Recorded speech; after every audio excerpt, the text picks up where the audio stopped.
नागपुरातील मिहान येथे अद्ययावत तंत्रज्ञानाच्या माध्यमातून पतंजली समूहातर्फे संत्रा प्रक्रियाचे 8 वर्षाच्या प्रतीक्षेनंतर उद्घाटन महाराष्ट्राचे मुख्यमंत्री देवेंद्र फडणवीस, केंद्रीय मंत्री नितीन गडकरी, पतंजली समूहाचे संस्थापक योग गुरु रामदेव बाबा यांच्या हस्ते करण्यात आले। या अद्ययावत तंत्रज्ञानाच्या माध्यमातून रोज 800 टन मालावर प्रक्रिया करण्याची क्षमता असलेल्या विदर्भातील संत्रा उत्पादक शेतकऱ्यांना हा प्रकल्प नवसंजीवनी समृद्धी देणारा ठरणार आहे, अशी माहिती पतंजली आयुर्वेद लिमिटेड समूहाचे संस्थापक बाबा रामदेव यांनी दिली। 800 टन प्रतिदिन की कैपेसिटी है संतरा का जूस प्रोसेस करने की। इसमें सबसे बड़ी बात है ये यहाँ से जो संतरा का जूस मिलेगा इसमें कोई प्रिजर्वेटिव नहीं होगा, इसमें कोई चीनी शुगर नहीं होगी, 100% नेचुरल जूस मिलेगा।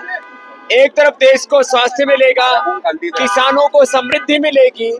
और आज जैसे आदरणीय गडकरी साहब ने और देवेंद्र फडणवीस साहब ने बोला, 1 एकड़ में जो आज 5-7 क्विंटल जो संतरा हो रहा है, 5-7 क्विंटल की जगह 25-30 क्विंटल संतरा 1 एकड़ में कैसे पैदावार हो, उसके लिए जो अच्छी नस्ल के जो पौध चाहिए उसके लिए नर्सरी भी बनाएंगे। और संतरे के साथ साथ मौसमी के साथ साथ दूसरे जितने भी फ्रूट्स हैं उनका भी नेचुरल 100% जूस यहाँ से मिले उसके लिए, और यहाँ से सारी स्क्रूटनी करके जो बाजार में संतरे और एक्सपोर्ट के लिए संतरे जा सकते हैं उसके लिए भी फैसिलिटी उपलब्ध कराएंगे। हमारा लक्ष्य है यहाँ विदर्भ से लेकर के पूरे महाराष्ट्र, और यहाँ से इसकी पूर्ति नहीं हो पाएगी, रोज 800 टन संतरा यहाँ से नहीं मिल सकता, तो मध्य प्रदेश से लेकर के कुछ एरिया गुजरात, राजस्थान, जो भी आस पड़ोस के स्टेट हैं वहां तक भी हमें जाना पड़ेगा तो हम जाएंगे। और यहाँ कृषि क्षेत्र का एक नया क्रांतिकारी कदम होगा। और भारत तो ऋषि और कृषि प्रधान देश रहा है, अब वो ऋषि कार्य और कृषि कार्य एक साथ यहाँ से आगे बढ़ेंगे। मिहान से जय जवान, जय किसान, जय मिहान, और जय महाराष्ट्र का जो सपना है वो पूरा होगा। आज अत्यंत आनंदाची गोष्ट आहे की पतंजलीच्या माध्यमातून आदरणीय रामदेव बाबाजी, आचार्य बालकृष्णनजी यांनी अतिशय मोठा mega food and herbal park या ठिकाणी सुरू केलेला आहे। यामध्ये विदर्भातला सगळा संत्रा हा प्रोसेसिंग मध्ये जाऊ शकतो। 800 टनाचं यांचे कॅपॅसिटी आहे, त्यामुळे उलट आपल्याला आता संत्र्याचं प्रोडक्शन वाढवावं लागेल।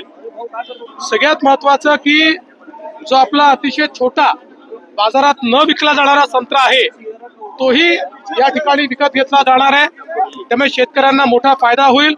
आणि केवळ संत्राच नाही तर त्याच्यासोबत सायट्रस फॅमिलीचे जेवढे वेगवेगळे फळ आहेत या सगळ्यांचं प्रोसेसिंग या ठिकाणी होणार आहे।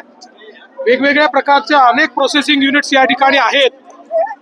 सोबतच आत्ताच त्यांनी सांगितलंय की शेतकऱ्यांकरता इथे कोल्ड स्टोरेजची व्यवस्था देखील त्यांनी केलेली आहे, त्यामुळे सगळा संत्रा इथे जमा करून त्याचं सॉर्टिंग ग्रेडिंग देखील इथे केलं जाईल। अगदी कोणाला एक्सपोर्ट करायचा असेल तो देखील या ठिकाणून करता येईल, अशा प्रकारची व्यवस्था रामदेव बाबाजींनी केली आहे।